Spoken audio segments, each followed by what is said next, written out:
I was sitting in the emergency room of a city clinic, torn between staying and leaving. Part of me yearned to flee, to leave the cheating woman behind, wondering where I'd vanished to. Yet I knew I had to confront her one final time. But let's backtrack a bit. My name is Donnie Walker. I work as a CPA at the accounting firm of Thomas and McMahon. I've been married to Sharon for almost 5 years, although that was about to change. After high school, I enlisted in the Marine Corps as a dispersing clerk. My job was to ensure our Marines got paid. It wasn't glamorous or exciting, but I loved working with numbers. Liars can figure, but figures don't lie. I found satisfaction in that aspect of my work. When my time in the court ended, I joined the reserves and completed my bachelor's degree in accounting. I'd started my education during my service, so it only took 3 years to finish and meet the state requirements for a CPA license. I met Sharon during my senior year of college.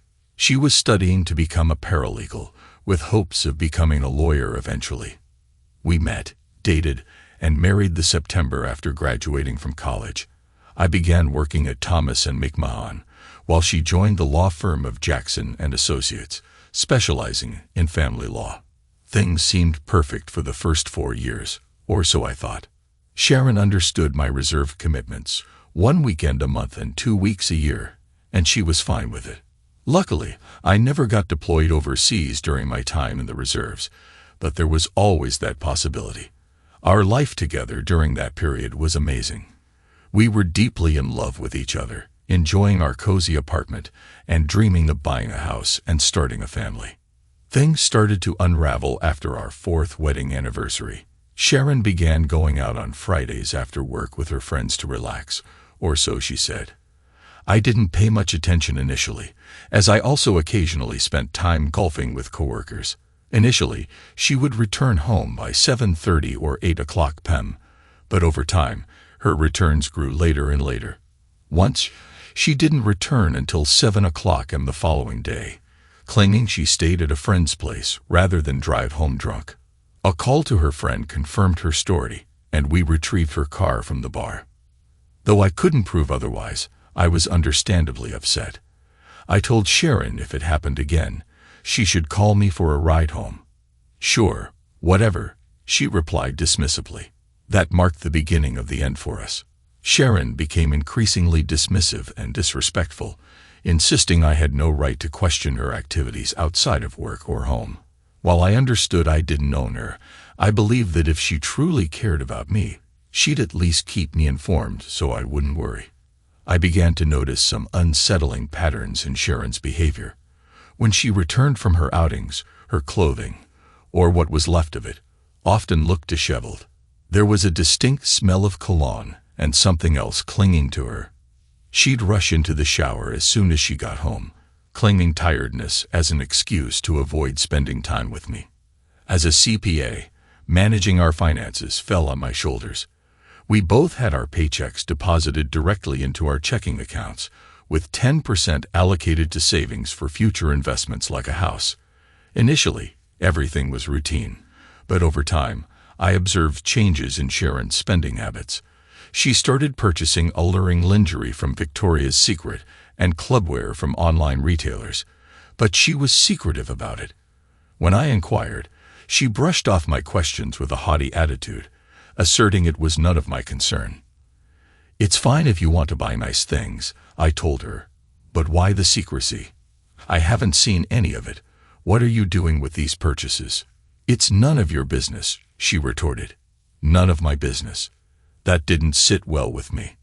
On the 4th anniversary of her employment, I noticed her salary remained stagnant. When I confronted her, she dismissed it, claiming there were no raises due to slow business. No raises, she insisted. Things have been slow. I knew that was a lie. Our firm handled year-end audits for several companies, including Jackson and Associates, and I was aware of their increased revenues. I decided to investigate further when I got to work. Then came the end-of-year holiday party at her workplace. I always referred to it as Christmas, but her company decided to go the politically correct route and call it a holiday party instead. Whatever. Initially, Sharon tried to talk me out of attending, which set off warning bells. "I know you don't enjoy being around my coworkers, so why not just stay home this year?" she suggested. "You really don't want to be around a bunch of stuffy old lawyers." "Maybe I just want to spend the evening with you," I replied. She sighed and shrugged. "Well, okay, if you insist," she relented. "But I plan to socialize with my colleagues, and I can't have you clinging to me all night." "What? What do you mean, socialize with your colleagues?" I asked. "Don't you see them every day at work and during your evenings out?" "Well, I might get asked to dance with some of them," she explained. "Okay," I said. "Do you have room on your dance card for your husband?" She rolled her eyes and sighed again. "I guess I can fit you in somewhere," she said. "Well, don't go out of your way," I replied. We attended the party, and I hardly saw her the entire evening. She introduced me to a few of her coworkers as her pencil-pushing ball and chain, and dashed off to dance with one man after another. Her coworkers looked at me with pity, and hardly anyone spoke to me. I never got a chance to dance with her, and I noticed that she left the party more than once, returning after a while with some guy. If I didn't know any better, I could have sworn she was involved with one or more of them. "Okay, I'm ready to go," she finally slurred, her words muddled. Clearly, she had had a few too many drinks, her clothing and makeup disheveled. I grunted and made my way to the car. She followed, attempting to kiss me when she got in, but I gently pushed her away, noticing the unpleasant odor of her breath. "What's wrong?" she asked. "Your breath stinks," I replied. "What have you been drinking?" She giggled. "Wouldn't you like to know?" she teased. "I couldn't help but notice that you didn't even spare a dance for your husband, but spent the whole night with everyone else," I pointed out. "Yeah, so what?" she retorted, growing irritated. "I also noticed you were frequently absent," I continued. "Where did you disappear to?" She laughed. "That's none of your business," she dismissed. We remained silent for the rest of the trip home. Naturally, nothing happened between us that night. Sharon attempted to make amends for her behavior during the rest of the holiday, but I could sense things weren't the same as they used to be. After the holiday season, Sharon went back to being a bitch. Our married life went from several times a week to maybe once a week. If that, she was spending more and more time with the girls, and her attitude towards me was only getting worse. A couple of weeks after the holiday party, I had a conversation with Hubert Scott, the accountant in charge of the annual review at Jackson & Associates. I learned that everyone in the firm had received a significant bonus and a substantial pay increase. For instance, Sharon had received a 30% salary hike and a $10,000 bonus. However, none of that money had been deposited into our account. What on earth was she doing with it? I considered asking her directly, but I decided against it. Given her attitude, I figured she would just lie and turn it into an argument. So instead, I asked Hubert to look into it and promised to get back to me. He assured me he would and asked for a couple of days. 2 days later, things took a turn for the worse. Hubert came by my office and shared some of his findings. According to the records from their firm, Sharon had her increase automatically deposited into an account she had set up with another bank. It hit me then that she was apparently planning to leave me. Additionally, Hubert mentioned they had found some irregularities in the company's books that could spell trouble. I made a mental note of the account information and thanked Hubert for his efforts. That afternoon, my phone buzzed, indicating I had received an email in my personal account. The subject line read, "What your wife is doing behind your back." Upon opening it, I found a video attached. That video marked the end of my marriage. The video was of my wife with a guy from the party. I don't think I need to explain what they were doing. They kept saying insulting things about me and calling me a wuss. Needless to say, I was furious after watching that video. I halted the video, unable to bear anymore.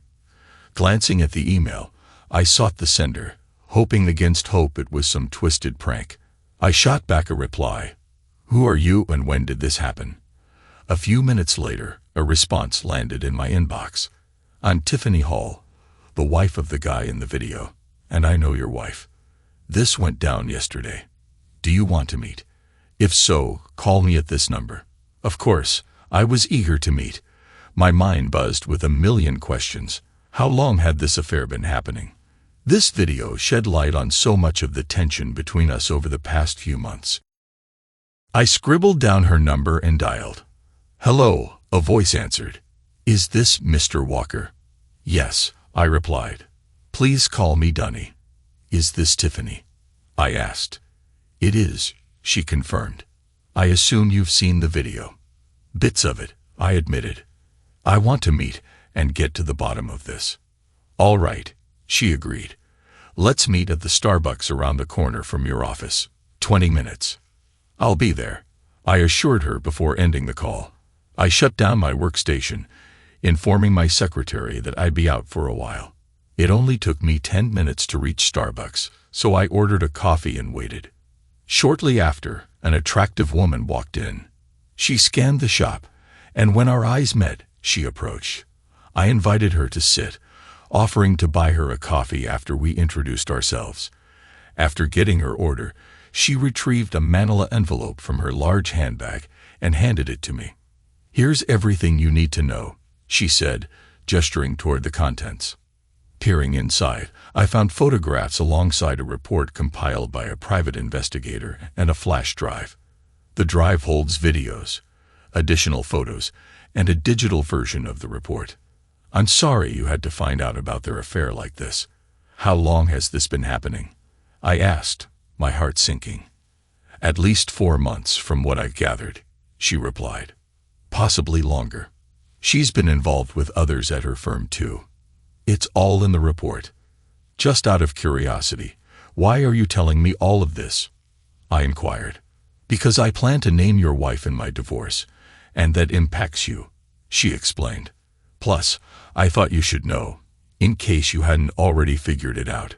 I've had my suspicions for a while, but I lacked concrete proof," I admitted. "So, what's your next move?" "I'd already made it clear to Gerald that if I caught him cheating again, I'd divorce him," she revealed. "Like you, I've suspected for some time, but without evidence. I caught him once before, but he warned me that if I left, his firm would ruin me." "You're familiar with their reputation." "Right. I've heard Sharon talk about how they tend to destroy spouses they go up against," I said. "Their motto is, win, no matter what," she declared, "by any means necessary." "So you're going through with it this time," I remarked. She nodded firmly. "I am," she affirmed. Now that I have concrete evidence of his infidelity, I nodded in understanding. "So what do you need from me?" I inquired. "Nothing," she replied. "I just want to do what's right." "Not even a bit of revenge?" I probed. "Nope," she said, shaking her head. "No offense. You're a great guy, but I won't risk messing this up until it's done." I nodded in agreement. "No offense taken," I assured her. "I completely understand." "In fact," she added, "I think it's best if we don't see or talk to each other until it's all over." "That makes sense," I conceded. "Thank you for sharing this with me."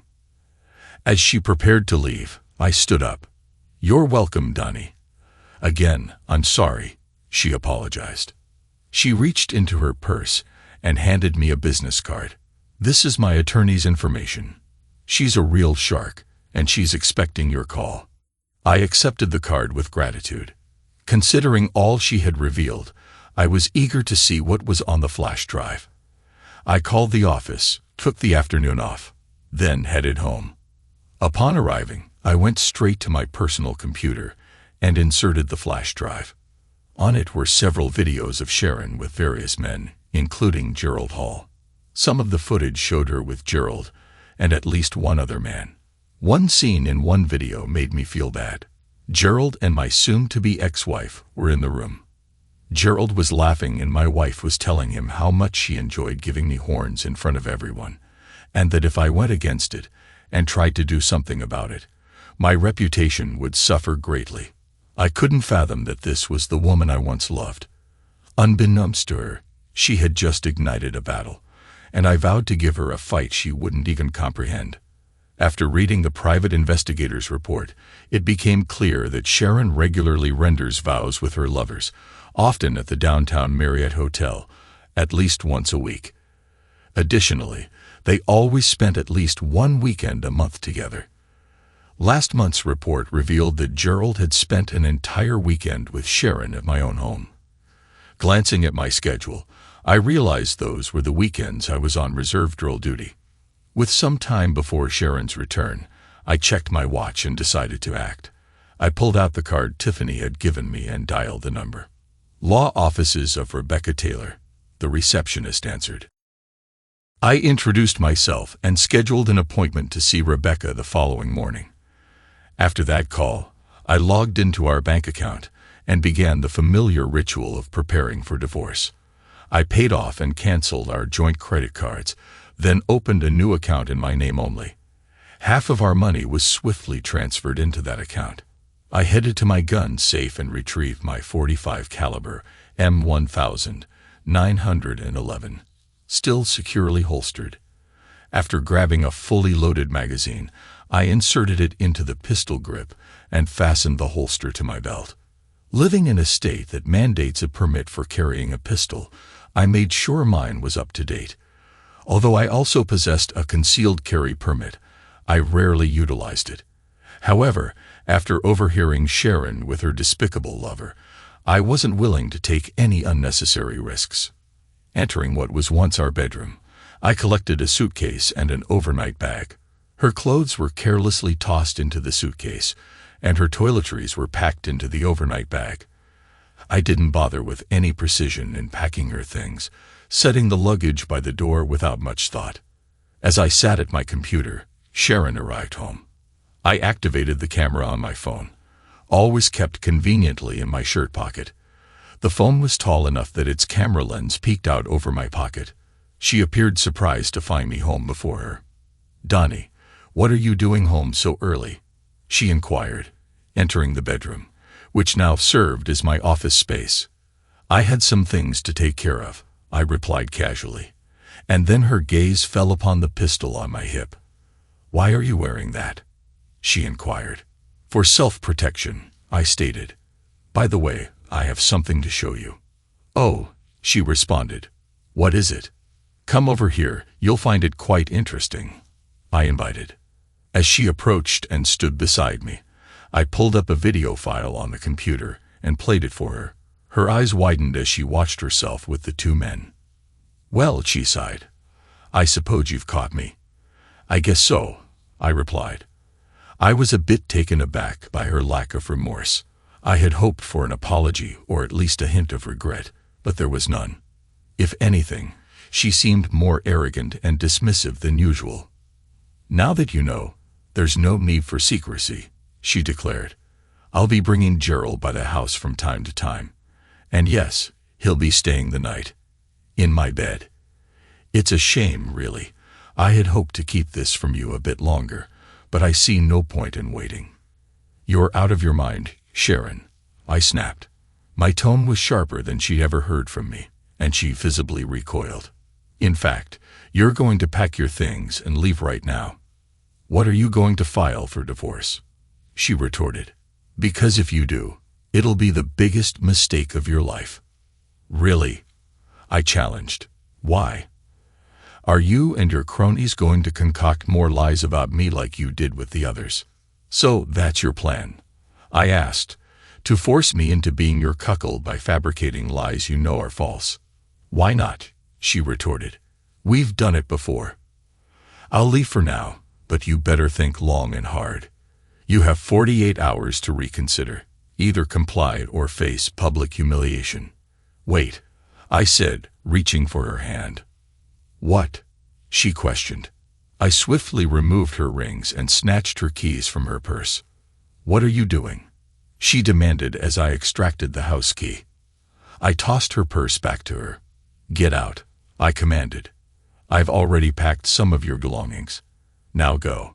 She glanced at the luggage by the door and then back at me. "Come on, Donnie. Don't do this," she pleaded. "Out," I insisted. She picked up the luggage and left. I stopped the video on my phone and reviewed it to ensure I captured the entire confrontation. I had. Good. I would make sure Rebecca saw this tomorrow. I sent the video to my email so I could access it on my PC. From there, I forwarded it to her parents, her sister, and my own parents. I wanted them all to witness what Sharon had become, and I refused to let her portray me as the villain in this situation. The rest of the night was spent drinking beer and watching TV. After a somewhat restless night, I called into work and took a couple of vacation days. I explained the situation to my boss, and he completely understood. Just take care of what you need to and come back as soon as you can, he advised. Thanks, boss, I said, ending the call. After a shower, I dressed and prepared to meet Rebecca, ensuring I had everything I needed. Rebecca's no-nonsense demeanor impressed me. She examined everything I had brought and simply shook her head.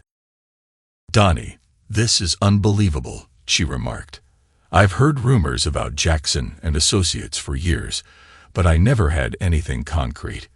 If what she's saying is true, we're looking at serious criminal charges." "So what's our move?" I asked. "Well, I'll file for divorce on the grounds of adultery and push for a 70-30 split with no support. We'll give her the standard 30 days to respond, during which we'll demand a full financial report. Meanwhile, I'll work on obtaining a subpoena for her banking records. If she attempts to conceal accounts, we can consider charges of perjury.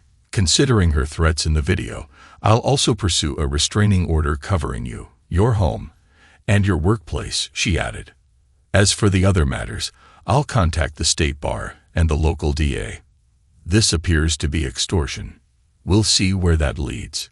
Meanwhile, you keep your distance. No confrontations, no communication with her or her associates." "Understand," she instructed. I nodded in agreement. "Got it," I affirmed. "Good," she replied. "I'll start the paperwork and have her served at her workplace within the next day or two. You can reach me on my personal cell if needed, but don't overdo it." She handed me her card. "Thanks, Rebecca," I said, shaking her hand. That day, I received 3 phone calls. The first was from my mother. "Donnie, I'm so sorry about all this. Are you all right?" she asked when I picked up. "I will be, Mom." "Thanks," I assured her. "I saw a lawyer today, and she's handling it." "Well, you let us know if there's anything you need, Donnie," she said. "We love you." "I love you too, Mom," I replied. The next call was from Sharon's parents, who seemed to have difficulty grasping the situation. "Donnie, what the hell is this?" her father demanded. "What did you do?" "What did I do?" I exclaimed. "Besides loving Sharon with all my heart, nothing." "Did you hear what she said?" "Yeah, I heard it," her father acknowledged. "But I can't believe she'd do something like that without provocation.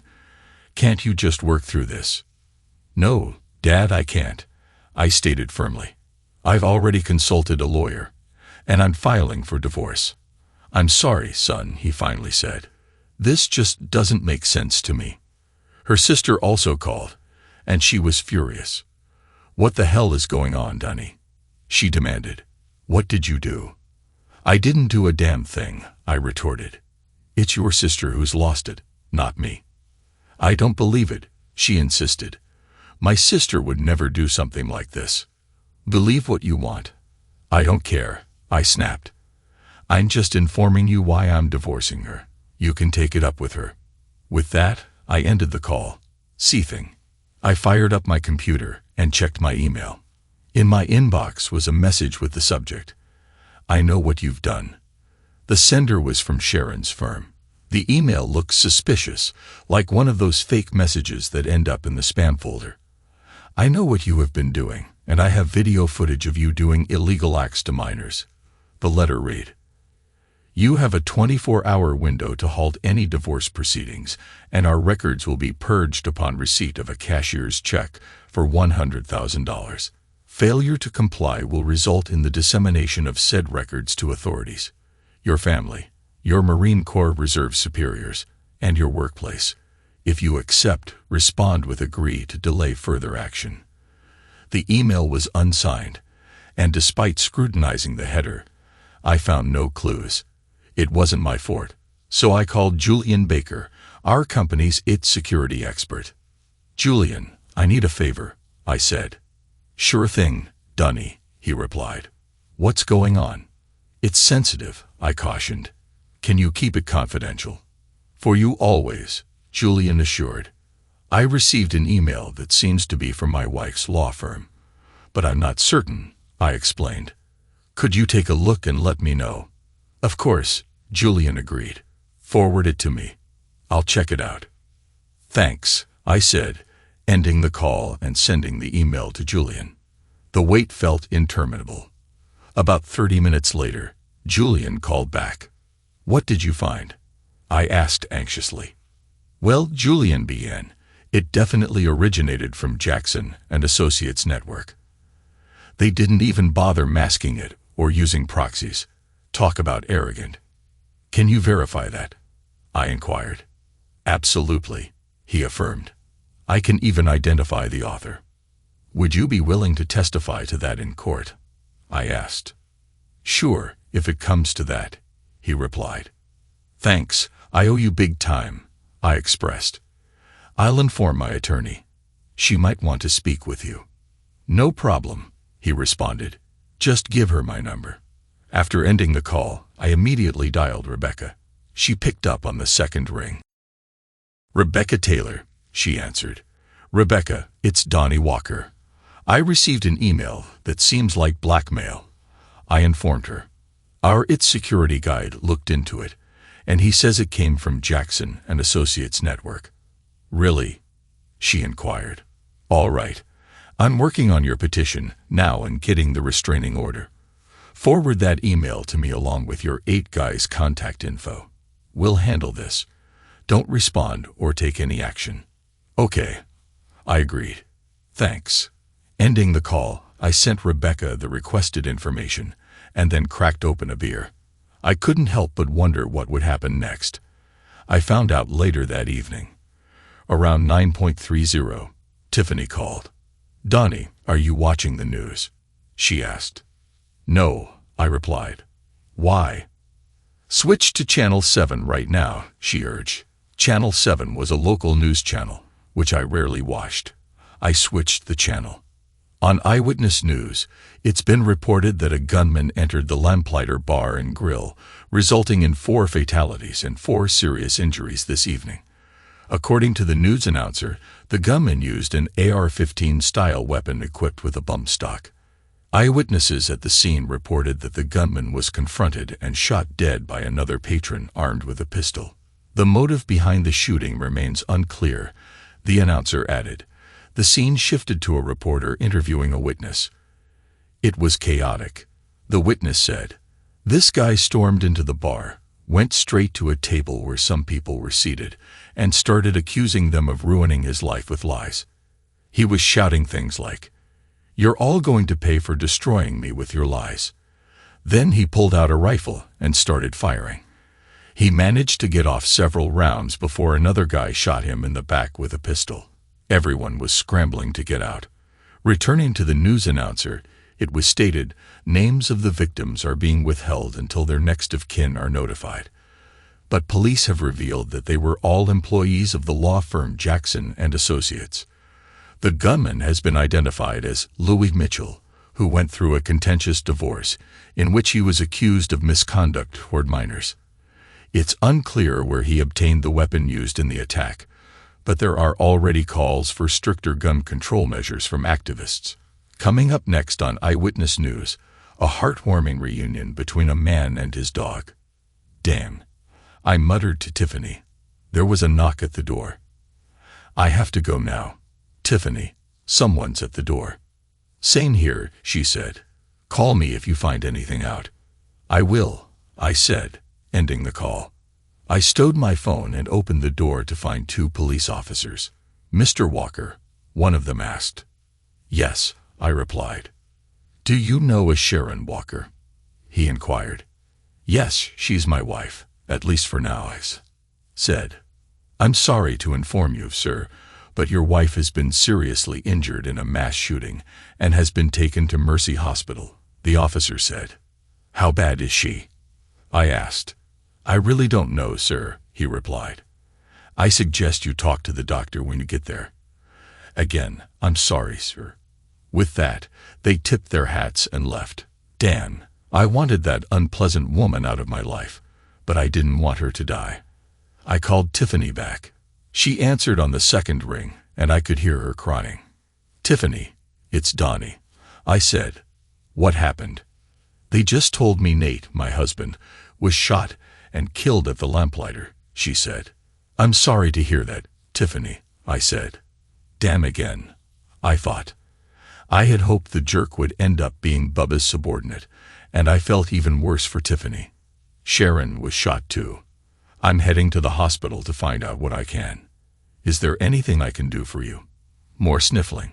No, but thanks for asking anyway, she said. Please stay in touch and let me know what's going on. I will, I assured her. We ended the call, and I made my way to the hospital. The place was teeming with police and reporters, while medical staff rushed around tending to patients. Eventually, I found someone who could provide me with an update. Sharon was still in surgery, but I was allowed to wait in the designated area, and they assured me someone would come to update me. Naturally, I had to fill out several forms about Sharon, since she was still covered by my work insurance. She had her own insurance too, so I assumed her treatment would be mostly covered. Here I am at the start of my ordeal, wondering if I should just give up and leave. I called Rebecca to let her know what had happened. She said she would postpone serving Sharon until she recovered from surgery. I called Sharon's parents and sister to inform them of the situation. Naturally, they tried to blame me, but I pointed out that if I were responsible, I'd probably be dead too, and not sitting in the hospital. They arrived and sat across from me in the waiting room, shooting me disdainful glances. Having already grabbed a quick meal in the cafeteria, chicken and mashed potatoes, I had gulped down several cups of bitter coffee and spent hours watching the news. I had dozed off more than once while staring at the television. It was 5:00 a.m. when a weary-looking doctor approached me in the waiting room. Mr. Walker, he asked. I looked up at him, my eyes heavy with fatigue. Yes, I replied, rubbing my eyes to keep myself awake. Sharon's parents and sister joined us. Your wife is currently in critical condition, but her status seems stable for now. We'll have more information within the next 24 hours, he explained. We're optimistic about her survival, but the next day or two will be crucial. Is she awake? Her father inquired. The doctor shook his head. No, he said. She's still under anesthesia, just to prepare you. There's a possibility she may never walk again and may not fully regain sight in her right eye without further surgery. I'm sorry, he added before walking away. Her father turned to me. So, are you still planning to divorce her? He asked. I paused before responding. Part of me considered forgiveness, but the pain of her actions was still fresh. Yes, I answered. They all looked at me in surprise. But I'll wait until she's in stable condition. How can you be so heartless? Her mother asked. How could she be so heartless? I countered. Where will she go? What will she do? Sharon's mother pressed. If I'm right, that won't be much of an issue, I replied. What do you mean? Her father asked. I didn't want to reveal too much or speak out of turn. We'll see, I said. I'm going home, but I'll be back. With that, I left them standing there and returned home, where I took a shower and collapsed into bed. The following day, news of the shooting had spread nationwide. Scores of men came forward, revealing they too had been targeted for extortion by the law firm, accused of crimes they never committed. Their stories echoed each other eerily, each receiving threats to expose non-existent heinous acts unless they paid hefty sums. Consequently, many lives were shattered. State authorities intervened, arresting several lawyers from the firm and forcing its closure. A massive class action lawsuit was filed against the firm and its partners, seeking millions in damages in addition to criminal charges. 3 days after the shooting, I received news from the hospital that Sharon had regained consciousness and was asking for me. I promptly informed Rebecca, who arranged for 2 men to meet me there. One of them, she mentioned, was the process server. I called Sharon's parents and learned that one of them had been keeping vigil by her side since her surgery. In the hallway outside Sharon's room, I met the process server and another man, Detective Clark. Together, we entered Sharon's room, where she sat in bed with her mother in a chair nearby, her face filled with questions. "Sharon Walker," the process server inquired. She nodded, and he confirmed her identity before handing her a manila folder. "You've been served," he declared before leaving the room. Detective Clark remained standing, looking down at her with a solemn shake of his head. "Do you understand that extortion and conspiracy to commit extortion are felonies in this state?" Detective Clark questioned. Sharon lowered her gaze, nodding weakly. "Yes," she murmured, her voice trembling. "And you're aware that in this state, each act of extortion carries a penalty of up to 15 years in prison and a $10,000 fine." He pressed. Once more, Sharon nodded. He handed her a printed copy of the email I had received. "Does this ring a bell?" he inquired. Sharon looked defeated. "It should. It was composed and sent from your computer, under your login, along with about 75 others. We found them all in your sent items folder. I'm no mathematician, but 76 times 15 years comes out to about 1,140 years, and you're looking at roughly a $760,000 fine. In short, you're in deep trouble. You know I have to arrest you. The DA is pushing for a life sentence with all the charges against you, but if you cooperate, maybe I can negotiate a deal. What do you say?" Again, Sharon nodded. "Okay," she whispered. "All right," he replied. "I'll give you a few minutes alone with your husband and family, but I'll be back." With that, Detective Clark looked at me, placed a hand on my shoulder, and left the room. I stared down at my soon-to-be ex-wife. Tears streamed down her face. "You really wrote this? To your own husband?" Sharon sobbed even harder. "How could you?" I glanced at her mother.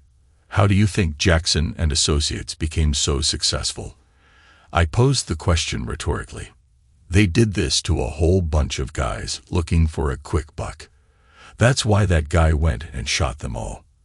And I have her on video admitting they did this all the time." "No wonder you want to divorce her," her mother said, looking at me. "I don't blame you one bit. That on top of her adultery," I added. "There's no way I want her back, ever." I turned back to Sharon. "You never answered my question."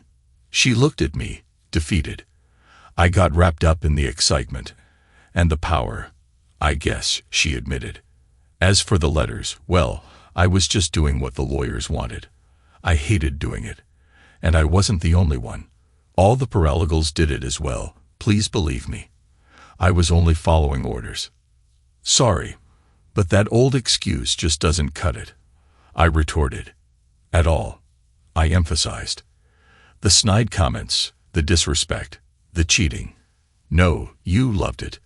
You got off on putting me down.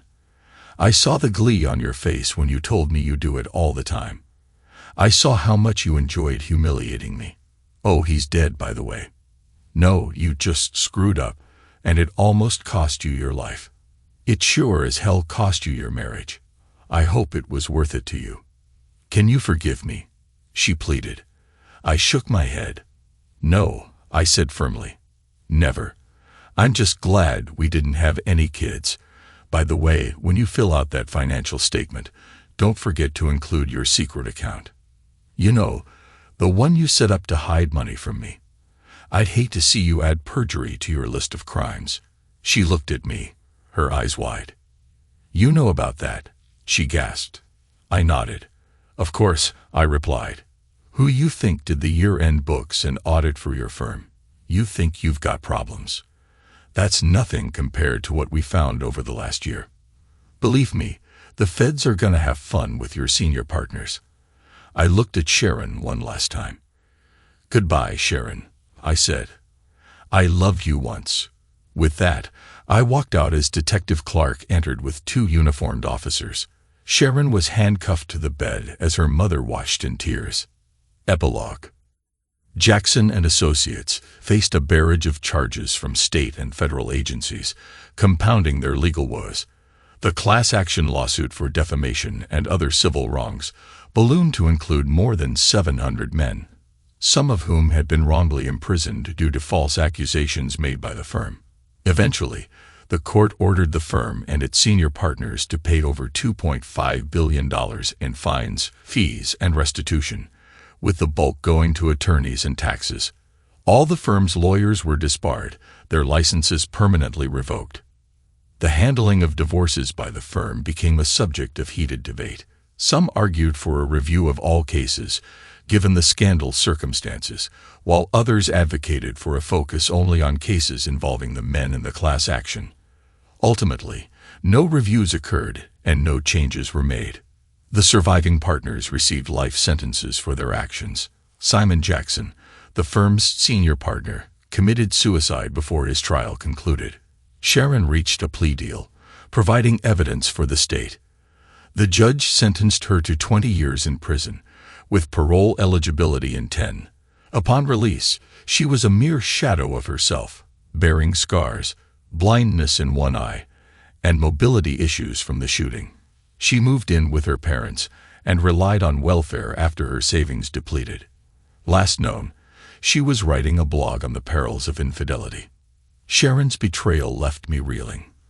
For a while, I withdrew from the world, cautiously dipping into the dating pool only occasionally. Trust issues loomed large, especially with women. 3 years post-divorce, I met Emily, a former Marine who worked as a dispersing clerk.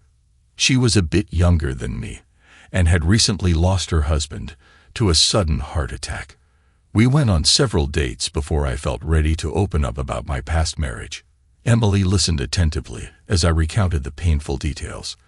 When I finished, she simply nodded. "That makes sense," she said quietly. "I know it wasn't easy for you to share all that, but I'm glad you did. Not all women are like Sharon. Like you, I believe in the Marine Corps motto, Semper Fidelis, and if you give me a chance, I'll prove it." And she did, over and over, in myriad ways, and she continues to do so even after all these years. I eventually retired from the reserves as a master surgeon and started collecting my retirement benefits at 55. Emily and I have plans to travel the country in an RV we purchased with some of the money I received from the class action against the firm. As Emily assures me, she intends to make me the happiest man alive. I believe her, and that's all I need. Thanks to everyone who took the time to listen to today's stories. If you enjoyed it, please consider liking and subscribing if you haven't already. Feel free to share your thoughts on the events in the comments below. Take care.